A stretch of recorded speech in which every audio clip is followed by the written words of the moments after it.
Em química, separações de misturas são utilizadas para isolar substâncias em um sistema qualquer nos dois ou mais componentes originais. É realizada para mais diversas finalidades da química analítica, engenharia química ou petróleo.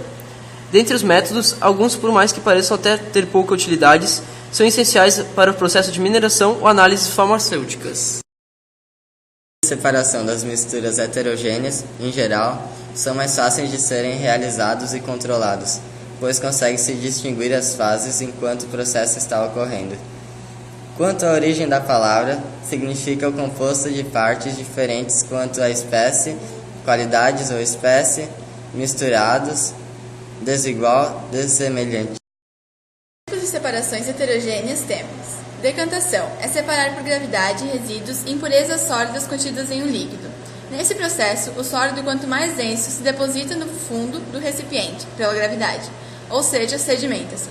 Após a sedimentação da fase sólida, a fase líquida pode ser transferida para outro recipiente. Um exemplo disso é a água com areia.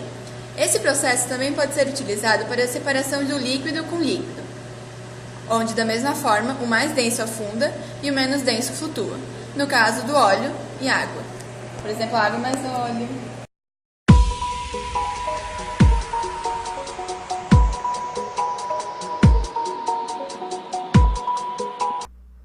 Centrifugação é o processo de separar as porções mais leves de uma solução, mistura ou suspensão das mais pesadas por meio da força.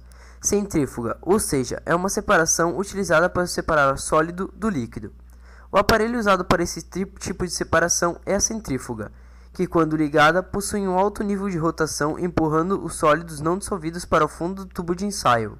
Exemplo: a centrifugação das roupas. Esse processo simples faz com que a maior parte da água contida nas roupas molhadas seja retirada pelas forças que atuam no sistema.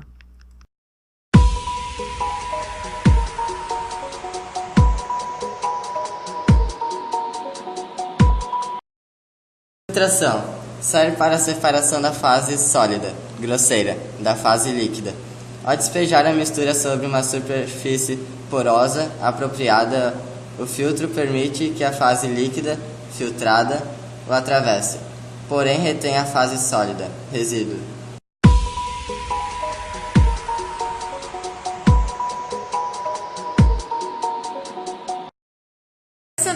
É usada para a separação de dois ou mais sólidos. Baseia-se na diferença de facilidade com que um dos componentes da mistura se dissolve em um líquido. Exemplo, separar sal de areia.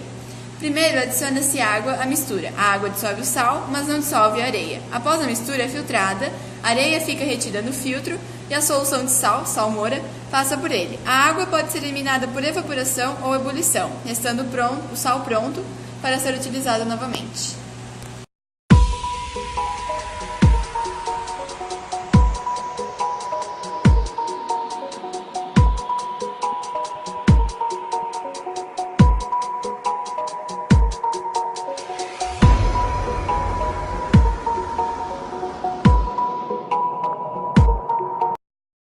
De misturas homogêneas, podem ser utilizados vários processos, porém, em geral, são mais dispendiciosos e necessitam de um fornecimento maior de energia, se comparados aos processos de separação de misturas heterogêneas.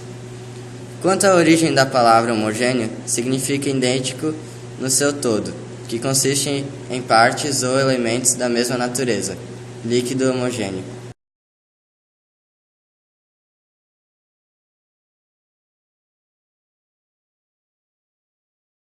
Separação de misturas homogêneas temos. Destilação simples é usada para a separação de uma mistura homogênea formada por um sólido e um líquido, ou entre dois líquidos, desde que haja uma diferença considerável entre os pontos de ebulição.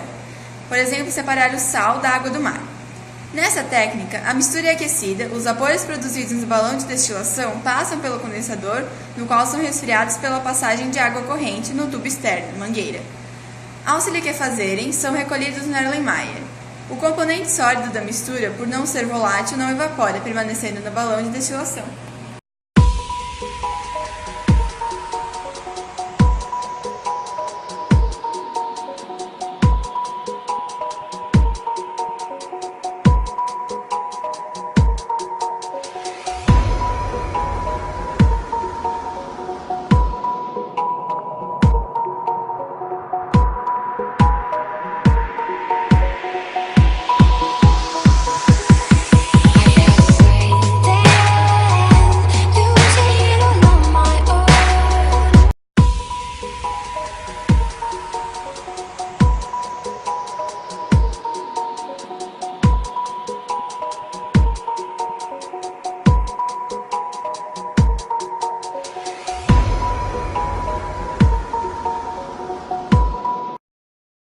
fracionada, quando os pontos de ebulição de dois líquidos são muito próximos ou quando há muitos componentes em uma mistura homogênea, líquido e líquido.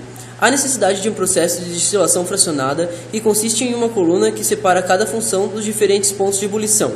Com isso, o líquido de menor temperatura de ebulição, mais volátil, é separado primeiramente, conhecendo-se a temperatura de ebulição de cada líquido. Pode-se verificar pelo termômetro a sequência de destilação de cada fração, exemplo, água, álcool e petróleo.